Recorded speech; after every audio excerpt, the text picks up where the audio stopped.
I'm Greg. And I'm Billy. And we're the Fuji Guys. So you looked at our first look for the X-E2, hopefully, and now this video is going to be on its top features. So again, Billy's going to go through this camera, the X-E2, and kind of show you some of the, well, primarily the new top features. But That's right. again, realizing this is a replacement model for the X-E2, there are some top features that are similar, if not exact, to the original X-E1. But we'll try and focus on more of the new things. Billy, take it away. Perfect. The brand new X-E2 incorporates the 16 megapixel X-Trans APS-C CMOS 2 sensor that uses a sensor with a unique X-Trans filter array, which allows the elimination or the removal of the optical low-pass filter. And that allows for, of course, sharper images. And with the X-Trans sensor, it allows for, of course, reduction of moire that happens with conventional filter array alignment. So looking at the X-E2, of course, you got this nice APS-C CMOS sensor, which is similar size to ones found on DSLR cameras. So it's going to give you nice low noise capabilities at high ISO, as well as nice depth of field control by having the larger sensor. The latest EXL processor 2 built onto this also allows for very fast focusing. Now, the X-Trans 2 incorporates behind the layer phase detection pixel, which allows for, again, very, very fast focusing. And it's an intelligent system that switches between phase detection or contrast detection based on the lighting situation. This camera being sort of a compact system camera, it doesn't have that mirror, and so there's actually a special layer here that prevents dust. There's actually an ultrasonic vibration motor that shakes every time you turn the camera on or off, and can be configured to do that. That allows for a removal of dust on the system itself. And again, just attaching the lens onto this camera system is matching the red alignments and clicking it in place. So the X-E2 uses an intelligent hybrid AF system that either is using contrast detection or phase detection, which is normally found on DSLRs. This is, of course, with the new X-Trans 2 APS-C sensor that allows for this phase detection. So focusing by pushing halfway down, it can achieve focus quite fast from near distance to further objects away, as you can see. There's a new confirmation that says in green that you obtain focus, as well as the AF square itself is also allowing you to do it. Now, the AF points on the camera, you can actually move the AF points by pushing down on this AF button and navigating through the 49 separate AF points. And this is great for when you want to compose a scene, but your subject's in the left-hand side and you want to ensure that focus is there, but the exposure is of this scene that we're looking at right now. So if you want to confirm that, all you have to do is either tap the shutter button and you're off, and you can use the focusing points. Of course, pushing down, you can navigate the AF points using the directional pad. You can also size the AF points using the command dial here in the back to increase the AF size or to reduce the AF size. Of course, the reduction of the AF size is going to give you more accurate focusing on what you want to look at, but it may slow down the focusing because it's searching at a smaller area where, with the increased size of the AF points, there's a lot more areas that could be in contrast, and it will quickly pick which ones that it finds appropriate for that. In addition to that, of course, the AF can be reset by pushing the display back button. And to reset the size, you can push the command dial inwards to, again, reset the AF points.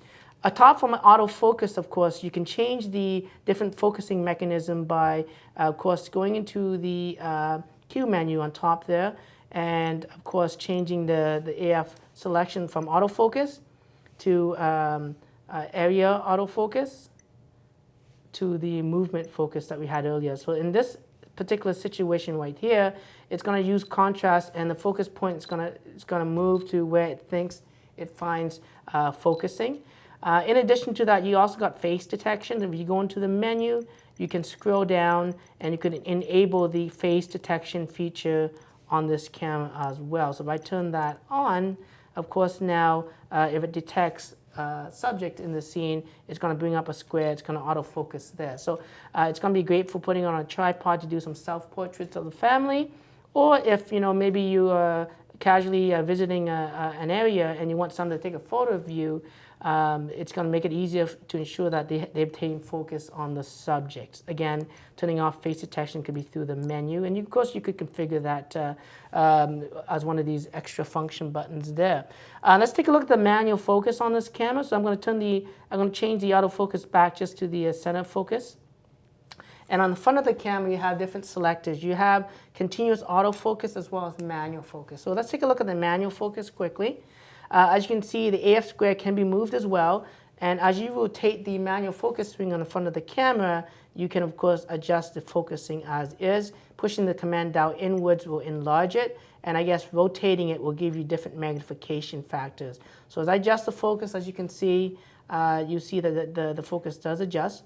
If I hold the command down for a few seconds, it can jump from different focusing modes like digital split imaging, which is great for doing macro shots, and it really shows you different alignments of the screen. And as the subject is aligned, you know that you obtained basically focus correctly. In addition to that as well, if you hold down the button for a few seconds, try it again, you can have focus peak highlight options, which is basically focus peaking. And again, zooming in, you can see the highest contrast level. I'm going to magnify that for you. You can see there's a shimmering effect around the edges. And the uniqueness of the focusing in this mode actually has a white and a black line. So if you're shooting bright areas, the black line will show up. So it's going to help you, of course, determine focus, and that's great. That's generally useful. The manual focus area is useful when you're using maybe perhaps legacy lenses. If you're using an adapter, whether it's a M-mount adapter using M-mount lenses, or even other commercially available adapters for your different lenses that you may offer. And again, one last thing I wanted to show you is the continuous autofocus feature on it. Again, the dial's in the front, and what now changed is that it only starts when you push the shutter button halfway down. So then the focus starts to adjust as you move along. And as you see, I aim it in different areas. It tells me it slowly adjusts its focus. So this is great for when you want to reduce the focus time or focus acquisition time. And unlike the past, this would automatically run, but now you have to push halfway down. Now, if you wanted to use it the way it was before, you would go into the menu and select pre-AF. And you would change and turn that on. And now the focusing is going to constantly adjust without even pushing the button. So it's how you like it. I prefer to have it with the pre-AF off so that it saves battery life. And that's just the focusing on the X-E2. Now the X-E2 now adds a built-in Wi-Fi module that allows you to connect to your smartphone, so you can actually upload your images and or videos onto your smartphone, whether it's running iOS or Android. You can download this free camera application from Fuji that allows you to transfer those images over. You can also browse image as it's connected as well, and it's made very simple now. So in the playback mode, if you wanted to share this image to your smartphone, you would push the function button, and it'll bring up the Wi-Fi app and run it on the camera. You would open up the camera application on your phone, and from there, you would then click on Receive and click on Connect, and it should automatically connect and see that the camera's ready. And if it's ready, push OK, and it quickly transfers to your smartphone. I can go to other images I wanted to. So let's say I wanted, okay, I don't want one of these shots. That shot looks pretty cool. Push OK. It's going to instantly transfer to my smartphone. You can see it's right there now. It makes it makes it easy to share your images. I'm going to bring it up so you can see. Very fast, as you can see.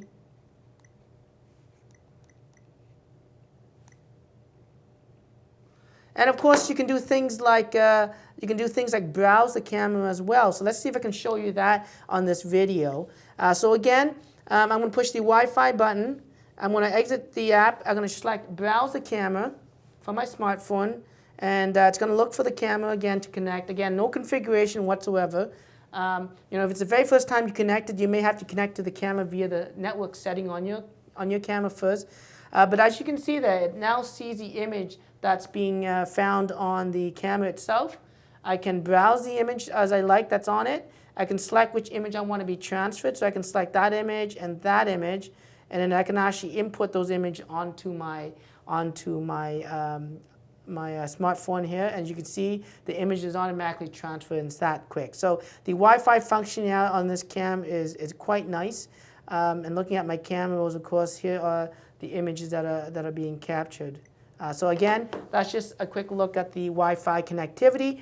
In addition to that, of course, you can also connect this to your home network because it is Wi-Fi certified, and using this PC autosave feature that you download to your computer, you can now have images directly saved to your home computer when the camera is at home and it connects to your home network, making it a lot easier to transfer your images without using USB cables or card readers for that sake. So if you want that convenience, you have that now built into this camera.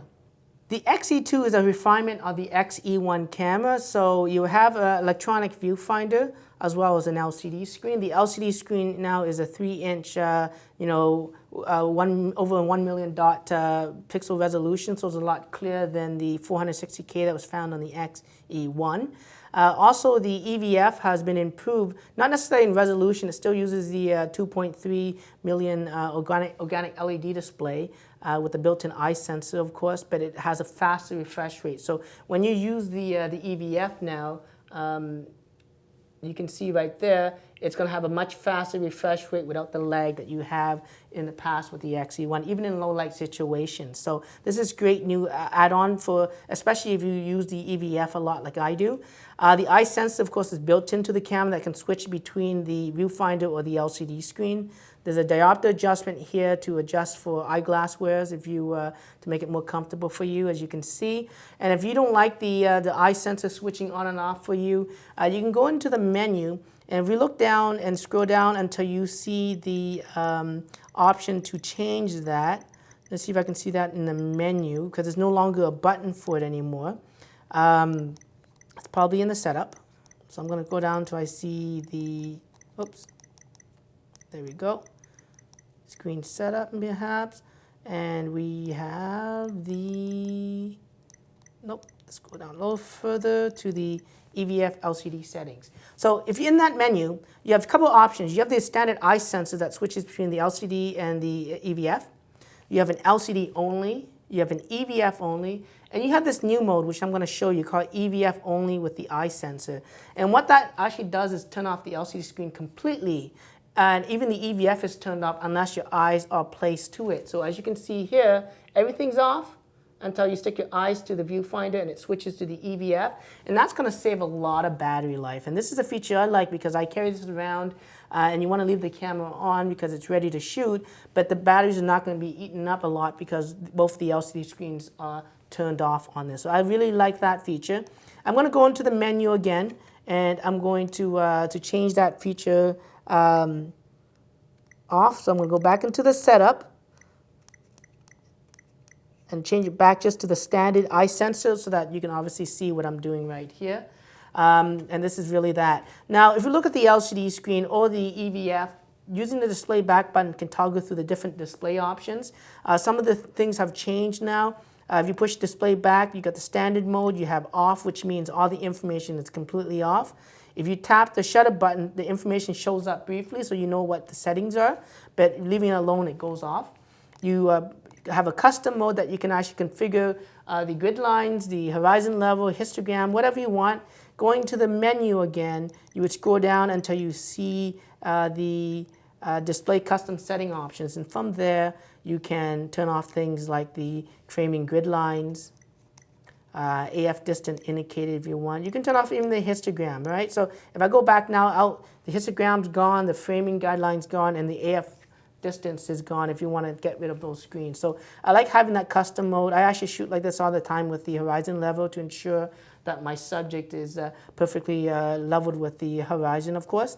And of course, the new display shows like the exposure compensation. As you change the dial off, it brightens up here, as you can see. And when it's on 0, it grays out a little bit. So you know if you accidentally knock the EV dial off, its moorings, I guess, you know that you either over or underexposing the subject, which is a new added feature that I kind of like about the new controls on the camera. Of course, the distance information, or the information like, you know, on most DSLRs that are on top here, you're going to have that as a display as well if you wanted just to quickly see what settings you have, but shoot mainly with the EVF on the top. The X-E1 has a built-in flash. So as you can see right there, it has basically effective to about 7 feet. I know it's a little bit small, but it's good enough for those situations where you might need the flash. What's changed versus the last version of this camera, of course, is that it now has a super intelligent flash system. So similar to X100 and 100S, the flash is very subtle. So if I want to do a close-up shot, make sure I get focus, of course, and I fire the flash, in the past, the image might be washed out. In this instance here, because of super intelligent flash, it knows what my ISO settings, my exposure settings are, and it's not going to wash out the subject, you know, whether I'm taking a close-up shot or whether I'm just doing a portrait. So it's going to make flash a lot easier to use, and that's a great thing. On top of that, of course, just like the X-E1, you can bend the flash upwards, and it's going to help you bounce the flash on the ceiling.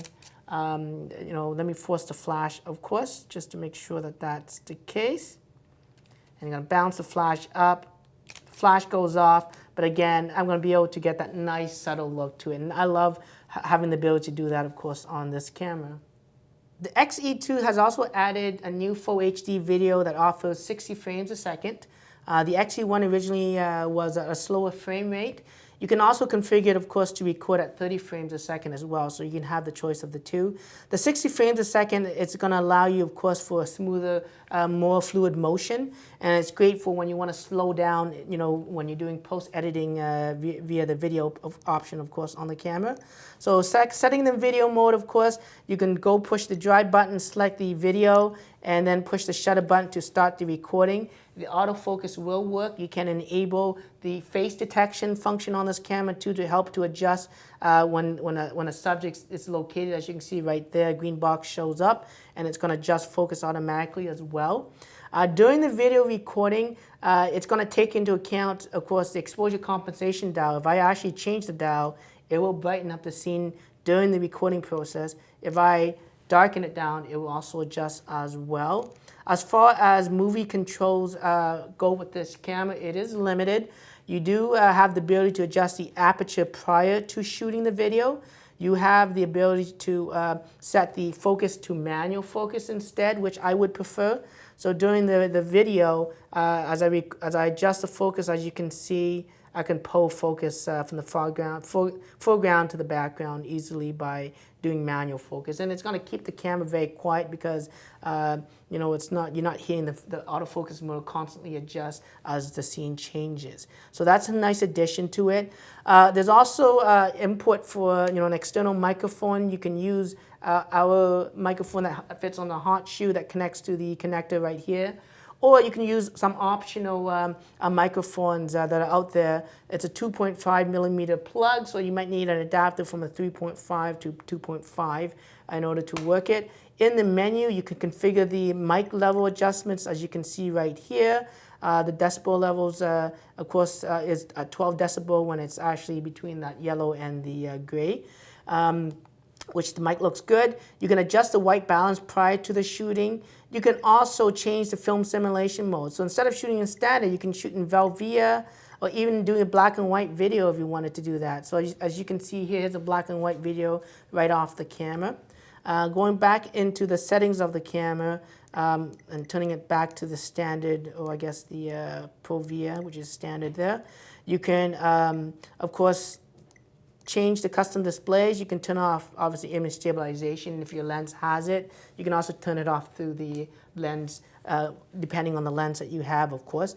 The video mode, of course, offers full HD, but you can also shoot at 30 frames a second, or you can shoot at 720p at the 60 or 30 frames a second. So those are the controls that you do have for the movie. You still don't have shutter speed controls. You still don't have the ISO control. So during the videos, it will adjust for the brightness. If it gets darker, the camera will boost up the ISO or shutter automatically in order to get the proper lighting for that. But again, that's just a quick look at the video functionalities of this camera.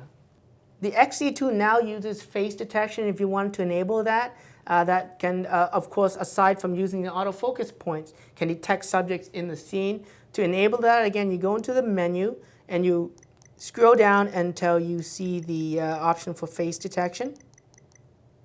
And it's right here. You can turn it on. And I know it's hard to get into that, but you can configure some of these function buttons to switch on the face detection quickly if you wanted to. And as you can see, it quickly detects up to 10 faces in a scene, and it's going to adjust for the exposure and of course, focusing, as you can see right there. And it's going to make it a lot easier if you're buying this as a family and you're doing a lot of group shots, or maybe you're traveling and you want someone to take a picture of you and maybe your significant other. You're not going to get the issue of them focusing in the background instead of the subjects if they're kind of framing you left and right. So having the face detection feature is nice to have, and it's a good addition to this camera. The X-E2, just like the X100S, now has a built-in lens modulation optimization feature that's built onto the processor itself. And it really accounts for the different lenses that are available for the camera, whether you're using sort of an XF lens, like an 18-55 that I have here, which is a kitted lens that comes with the X-E2, or maybe other lenses, including even XC rated lenses. And by having the lens modulation, it's actually going to optimize the camera's image quality to match, to correct for things over and above bell distortion and pin cushion issues on that. Correct for other anomalies that will end up at the end of the day give you sharper images. Now, of course, you can turn that off if you wanted to by going into the menu. It's on the third page of the shooting menu called Lens Modulation Optimizer, and you can switch it off if you want to. Initially, when this camera comes out, you may have to download some updates, not just for, download some updates for the existing XF and XC lenses to make full use of this lens modulation optimization feature on the X-E2. And this is going to, of course, give you one extra step of better image quality over and above the X-Trans, the APS-C, and any processing that's happening. This is great to, of course, make it easier for you to get that better photo from this particular camera. A refinement on the X-E2 over the X-E1, of course, is the relocation of the Q menu, which used to be here, and it's now located on top so that you don't accidentally have your finger or thumbs wrapped around it and accidentally pushing the button. So pushing the Q button gives you quick access to the most commonly changed settings like dynamic range, white balance, film simulation modes, ISO, you name it, you can control it from here. And of course, using directional pads allows you to navigate to the menu, and then going into the command dial will allow you to change the actual settings. Of course, you can also set, different custom settings throughout, up to 7 custom settings. And to set up the custom settings, you can do a couple of things, of course. Let's go back to the basics, and I'm going to adjust the ISO, see if it works. I'm going to set it to ISO 800, and I'm going to make sure that my white balance is set to a custom white balance, okay? So that's selected, as you can see. I go into the menu. I can now save that custom setting by going to the menu, page 3, go Edit, Save Custom Settings. I'm going to choose maybe Custom 4 to do that for me. And I'm going to have an option to either adjust it here or save the current settings that are currently on my Q menu that I have selected. So I'm going to do that. So I'm going to save current settings, and it saves it. ISO 800 and custom white balance for that. I'm going to push the back button, and it's going to now allow me to save that as a custom 4 settings. So now if I go into the Q menu and I go and change to C1, I go back to the C4, it should bring me back to ISO 800 and custom white balance. So again, that's just a quick look at how you can configure the Q menu to the way, the style of your shooting. Now the X-E2 has a nice vintage look to it. I mean, it has a nice weight with the kit 18-55 f2 2.8 lens to f4 lens. I really like this kit combo because it gives you some great image quality. Even though we call it a kit, it's still very fast as a lens. The design of the camera, of course, is made for photographers for quick access and control. So one of the controls that you can get access to right off the bat without going into a menu system is the shutter speeds, which is the dial on the top. You also got aperture controls on the lens as well. Depending on the lens you have, this is a variable aperture control, but there are other XF lenses that have set of course, set aperture range because of the prime lens or the fixed aperture. This is the variable aperture, so you can have a variable aperture ring. So let me show you how you can control that. In the A and in the A on the top, basically it's program automatic. So it's going to adjust the shutter speed and aperture accordingly, and you can use the command dials to do sort of that program shift adjustment to that. Now if I take the shutter speed off the A, I then have basically shutter priority where the camera is going to adjust the aperture accordingly. And if I set it back to A and set this now off to the manual aperture, I now have basically aperture priority, and the camera is going to adjust the shutter speeds accordingly. Okay, and if I take it off both A, it's going to basically be full manual controls. What I like about the new updates to this camera is that it does have an exposure preview. So if I adjust the shutter speeds, as you can see, it either gets brighter or it gets darker. Or if I adjust the aperture, it also gets brighter or darker. So it gives me what I want to see. If you want to disable it, absolutely no problem. You can go into the menu, and in that menu, up in perhaps the setup menu, so it's probably found on page 1 under screen setup. You can change it so that the preview exposure is turned off. So when I have it off now, as I adjust the shutter speeds, it's not going to give me an exposure, but I can still use the metering on the left to tell me if the image is underexposed or overexposed. And this is good for someone who's going to do some flash photography at night, and the aperture is going to be closed down. And if you close it down and you had exposure preview on, you couldn't see anything, so it'd be hard for you to actually compose the shot. So that's when you want to turn off the exposure preview. But for the average part, I like to have it turned on. It makes it a useful feature to help me quickly control my exposure without having to push the button halfway and take the photo. So that's just a quick look at the design. They've also added a third stop now up and down in exposure compensation, so it makes it easier for me to over and underexpose now up to 3 stops instead of the conventional 2 stop that was on the X-E1. In addition to that, the shutter speed dial, if you look at it, has a 1/80th of an X, which is the flash sync speed on this camera. So no longer do you have to put it to 1/25 and rotate the dial to get to there. In addition to that, if I have it at 1/6 of a second, I can turn off the camera, and hopefully if I turn it back on, it's going to remember the 1/6 of a second. So that's another nice refinement to this camera. Now this camera, of course, is meant for everybody who's really into photography, and if you're really into photography, more than likely you're going to be shooting in RAW, if not RAW and JPEG. And this camera offers that ability. It's now 14-bit RAW, so again, you got increased tonality to your image shooting in RAW. You can access the menu going through the Q menu and going to the image quality setting here. You can rotate it. Fine means JPEG with very little compression. Normal means JPEG with a little bit more compression. We have RAW plus fine JPEGs. That's going to allow you to shoot a RAW and a JPEG, and I'm assuming you have a RAW and normal compression as well, and you have pure RAW. Okay, so I'm just going to set the camera to shoot in RAW. Now, when you are shooting in RAW, I highly recommend that you buy the fastest card possible. It's going to make your shooting experience a lot easier, meaning it's going to be quicker for it to write to the card. It accepts, cards up to, SD, X-E cards that are ultra high speed. So it's going to take full benefits of that if you actually use that with this camera. So let's take a picture of RAW, and I know most of you understand what RAW is. I guess that was autofocus, and you see. But, let's say I accidentally changed my white balance settings to a Kelvin scale that's way off. You can see it's very reddish. If I were to take that picture and I wasn't even looking, I just took a snapshot. If I played back that image, I'll be like, wow, I made a big mistake.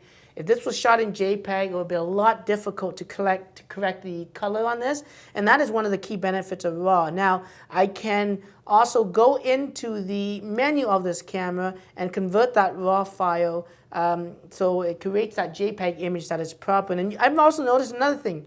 My exposure was up by 1/3 stop. Maybe I didn't want to do that, and it was an accident. So again, RAW is going to give me that latitude. So pushing the menu OK, I'm going to select RAW conversion. And I'm going to go and change my white balance settings to maybe incandescent. I'm going to adjust my, what else is there I should change that should give me the pull push. I'm going to put it back to 0 EVF instead of over 1/3 stop. And then I'm going to push the Q button, and it's going to create that file, and hopefully it's going to correct my white balance. As you can see right there, it's like magic. This is why photographers shoot in RAW, because if you're getting paid for a job, you don't have room to make mistakes. So this is a great option with the X-E2. A new addition to this camera, of course, is the advanced filter function that's generally found on some more entry-level X series cameras.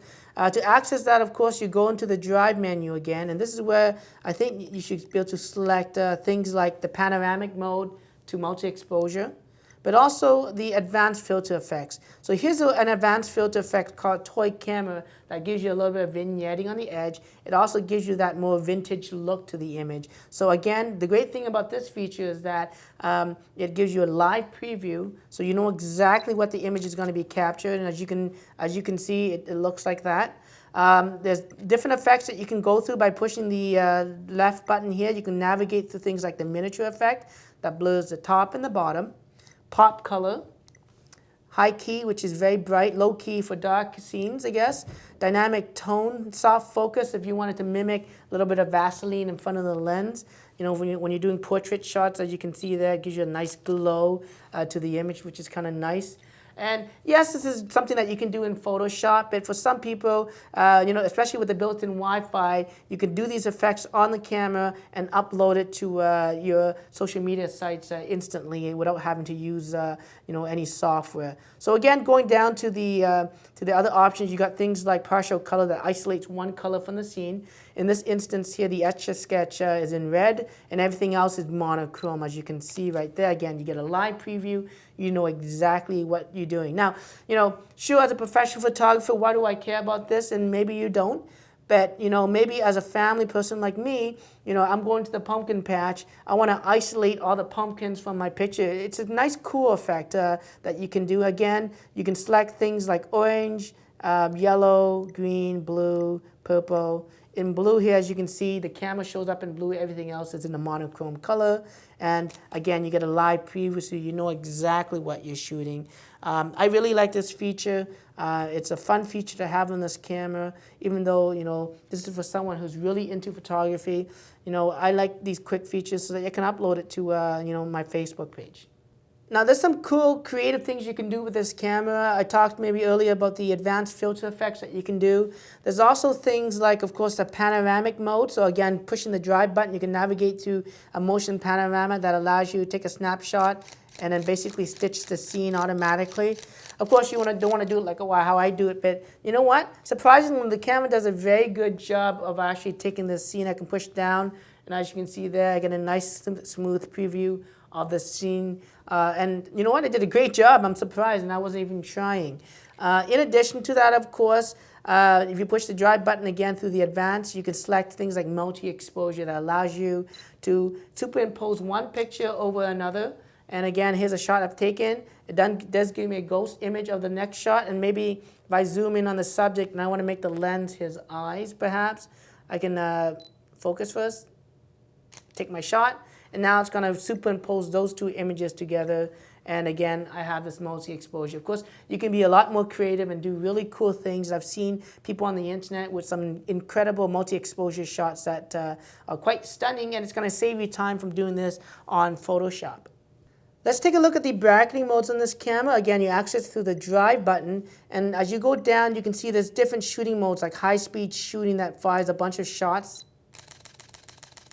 7 frames a second, and it lasts pretty long.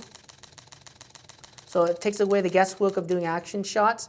Of course, if you scroll down further, you can do things like auto exposure bracketing that gives you a one-stop under and over exposure. So I take a snapshot. It takes 3 shots, and if you look back at the image, you have basically underexposed, overexposed, and properly exposed. Okay. Then from there, of course, you can do things like ISO bracketing. There's even a film simulation and dynamic range bracketing, which is kind of nice. So taking a look at the film simulation bracketing, this camera can be done bracketing different type of film modes like Astia, Velvia, Provia. Going to the menu, you can actually customize that. I think it's on the first page here. And I'm going to select my first film to be maybe Astia, which is like portrait soft film. My second film, I'm going to do a monochrome with a red filter perhaps. And on my third, I'm going to choose maybe Velvia. So give me a little bit more punchier color. So again, all I do is to push the shutter button. It takes one shot and it processes 3 files for you. One that's in, of course, Velvia, one in the monochrome, and also one in Astia, which is more soft. So you can experiment with this. This is a great feature where maybe for me, when my daughter was born, I wanted to have quick images in black and white to make it look vintage, but also I wanted to have some original shots in the Astia to give that soft portrait look. And I don't have time to go on the computer. This would have been an opportunity for me to shoot in that mode to quickly get 3 different shots right off the camera. Let's take a look at some of the customization on this camera. One of the things that you've seen, of course, is the function button, which also doubles as the Wi-Fi on and off button in playback mode. But by pushing the function button, the default, of course, is the ISO controls. What's new is the auto ISO configuration that allows you to limit the minimum shutter speed, so you can bring it up to 1/6 of a second if you wanted to, and change the max and default sensitivity. But that is customizable by holding the function button for a few seconds. You can go into the menu and change it to do things like self-timer, change image size, image quality, dynamic range, film simulation modes, white balance, the metering system, the autofocus, the focus area, even a quick movie mode. And you know, with the auto ISO much improved now, I don't mind having that as a video mode because I do a lot of videos with this camera. I can tap the button, it jumps to the video mode, it can stop my video, and if I want to go back to shooting, I just tap the function button and it's back to shooting. In addition to that, you have a secondary function 2 button, and that can also be configured. It's defaulted to white balance, but again, if you don't use white balance controls a lot because you trust the auto white balance on this camera, you can hold that down and select it to do other things as you want. Maybe it's a face detection on and off feature, if it's even there, or not. Let me see, AF mode perhaps. And I can tap that and change it to multi-areas. Maybe it's no face detection on that. Okay.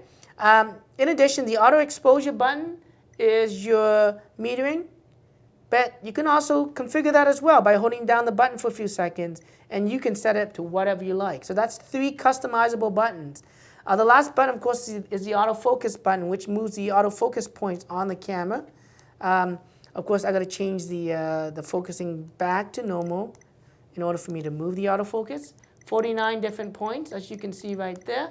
And of course, if you don't want that to be the autofocus button, you can hold that button down for a few seconds and customize that button as well for any of your options that you want to select right there. So maybe that could be your RAW button. If you're into RAW, you want to toggle RAW quickly, you can jump to RAW and you can jump back to JPEG. Again, 4 new custom buttons which is going to fit the needs and the style that you want to shoot with this camera.